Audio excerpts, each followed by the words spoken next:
E até para percebermos a dimensão do problema, e antes de eu ler o que trago aqui, basta olharmos para esta folhinha que chegou às escolas e que hoje já aqui se falou nela, até dia 18 tem que estar devolvida para a greve.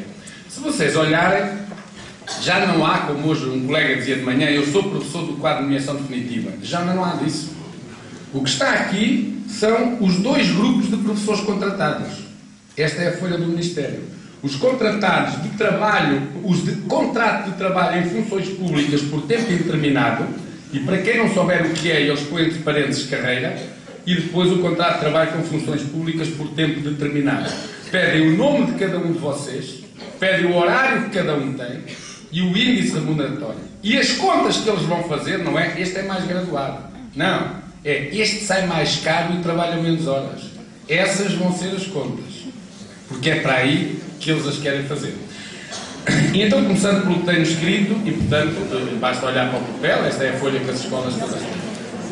Dizer o quê? Que está em marcha, e eu vou ler para tentar ser mais rápido e depois questões que queiram colocar, que está em marcha, e tenhamos consciência disso, um tremendo e terrível ataque à educação, às escolas, à escola pública, às escolas particulares. O colega colocou as questões muito bem na outra sessão, e os colegas do ensino privado já estão a sentir, porque alguns colégios já antecipam estas medidas para os pôr na rua. Estamos todos os dias a ter professores despedidos nos colégios com antecipação de medidas que estão a ser anunciadas só para setembro, e um ataque aos professores, aos profissionais da educação em geral.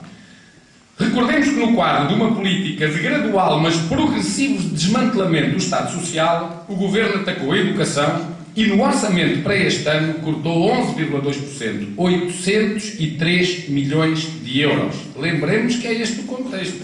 E eles têm que o poupar, está no orçamento. Para garantir que esse corte se obtém, o Ministério das Finanças, que elaborou as linhas mestras do orçamento do Ministério que Isabel Alçada aparentemente dirige, entendeu que a forma mais segura de não falhar a redução seria desferindo um ataque contra os professores em geral e alguns grupos em particular. Por isso decidiu, primeiro, reduzir os salários dos professores dos quadros, roubando-lhes qualquer coisa como, em 2011, 156 milhões de euros. Quem já recebeu o recibo deste mês, e muitos receberam, até já repararam que eles são tão manhosos que não põem lá o novo e líquido, põem lá o antigo. E depois escrevem no fim, taxa de redução remuneratória, e aplicam uma taxa de percentagem variável, o que pode abrir novos horizontes no combate jurídico, porque nenhum orçamento de Estado aprovou um imposto novo para a função pública ou para os professores. Outro aspecto também, para além da redução dos salários, é o aumento brutal da precariedade, garantindo, através da não abertura de concursos para ingressar nos quadros, que os professores aposentados estão a ser substituídos por contratados em que o Ministério poupa 75%. Porque por cada 3 ganha o salário de um, e depois porque tem mais horas letivas, portanto o resto vai buscar nas horas de trabalho.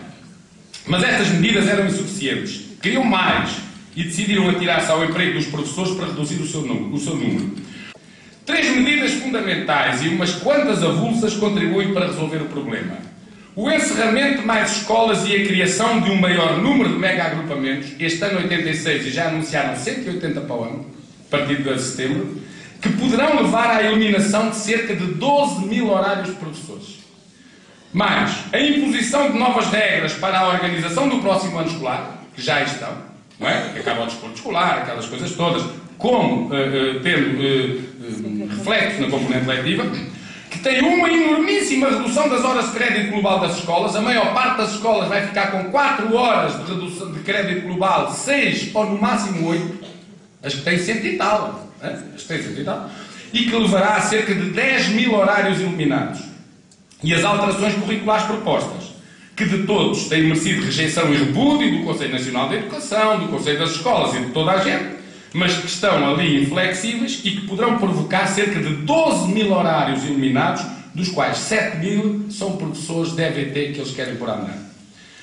Há depois um conjunto de outras medidas, aparentemente avulsas, como a alteração do número de adjuntos e das assessorias das direções, o exercício das funções de bibliotecário, do cargo de coordenador de estabelecimento, a alteração do horário noturno para as 22 horas e mais um conjunto de medidas que calculamos provocarão a eliminação de cerca de 5 a 6 mil horários de trabalho. Estamos aqui a falar em 40 mil horários de trabalho quase.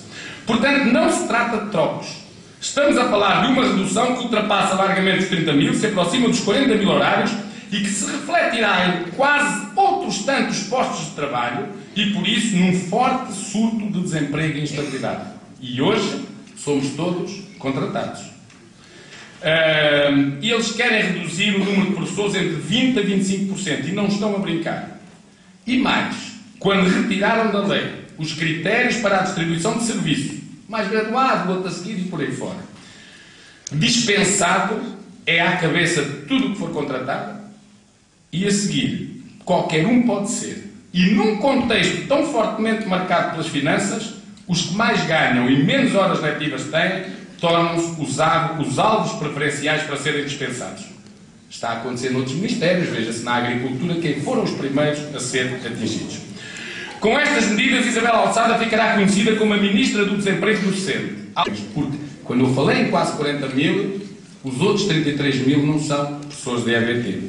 Deixar claro também, e isto é importante, e ouçam o que eu vos vou dizer, e este papel põe-me cá a pensar muito nisso, que os professores da EVT não podem ser pau para toda a obra. E, portanto, se o Ministério da Educação está a realizar este levantamento com a intenção de encontrar saídas desvalorizadas, do género, as câmaras não querem fazer AECs porque não têm dinheiro, o governo não tem dinheiro para pagar às AECs, às câmaras, e então paguem géneros, e já que lhe sobraram muitos daqui, tomem lá em mobilidade especial para as autarquias e vão para as AEC, dizer que nós não concordamos e não aceitamos saídas que não dignifiquem o exercício profissional da docência.